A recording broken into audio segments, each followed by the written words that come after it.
Time of the week again, we can bring you the latest results of the GBNews People's Poll. It's horrific for Rishi Sunak and the Conservatives. The Tories are on a mere 21%, Labour on 50%, giving them a 29-point lead. This follows the West Lancashire by-election yesterday, where Labour won on a swing of 11%, albeit on a turnout of only 30%. And it also seems in that poll, can you believe this? Keir Starmer, who tried to force a second referendum on us after Brexit, Labour is now just as trusted to deliver on Brexit as the Tories. Let's go live to Westminster now, where our political reporter Olivia Utley can join us. Olivia, pretty damn bleak for the Tories.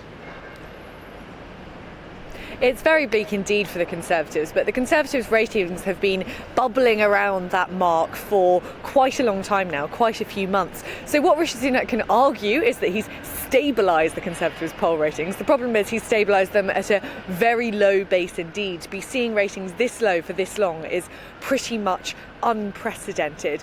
What the Conservatives know that they have to do now is find a reason to get people out voting Conservative at the next general election. It's not enough to sort of rest on their laurels, because those poll ratings are just too low to have that. So what they've got to do is find some sort of route through on the economy. And what Jeremy Hunt has been doing the media rounds this morning has been arguing that thanks to government action we've managed to avoid a technical recession. Well, yes, his opponents in the Conservative Party would say that's all very well, but zero growth isn't exactly a reason to jump up and down and go out voting Conservative. This is a big problem for Rishi Sunak, because we still have that issue of whether to raise taxes, which is tearing apart the Conservative Party. On the one side, you've got the Conservative Growth Coalition, this caucus led by Liz Truss, as she's styling it, which says that lowering taxes is the only way to get people voting Conservative. It's the only way to promote real growth, not the sort of anemic growth that we've been seeing over the last few months. On the other side, we've got Rishi Sunak and the others who are more fiscally prudent in the party, who feel that the only way to cut inflation, which is, they believe, that the only way to get a good grounding for growth, is to continue raising taxes.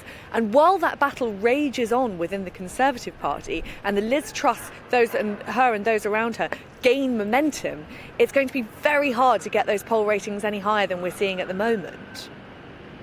Olivia, how nervous now are backbench Tory MPs about whether they chose the right leader in Rishi Sunak? Because in that GBNews poll, Boris Johnson, by a country mile, is the most popular of the three prime ministers we've had in the last 12 months. Just saying that shows how ridiculous the Tory party has become. Three prime ministers in 12 months.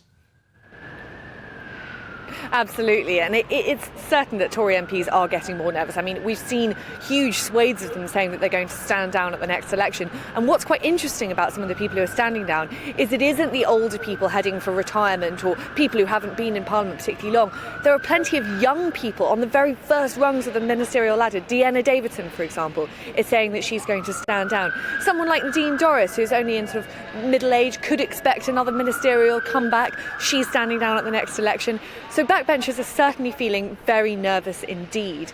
And there are lots of them who are worried that their constituents, the sort of Tory voting, the shires, as it were, the Tory voting shires, are tax cutters at heart and just won't feel the need to go out and vote Conservative at the next election. They might not vote Labour, but they might not vote at all. And if we saw something like we saw in that West Lancashire by-election yesterday repeated across the country, I mean, of course, there are all the usual caveats about by-elections, but that would result in 424 seats for Labour and 138 for the Conservatives. That is a very bleak picture indeed. So certainly backbenchers are feeling pretty twitchy, and there are those who are beginning to coalesce around those former leaders, Liz Truss and Boris Johnson, who they believe have the charisma that might, just might, get people out voting Conservative.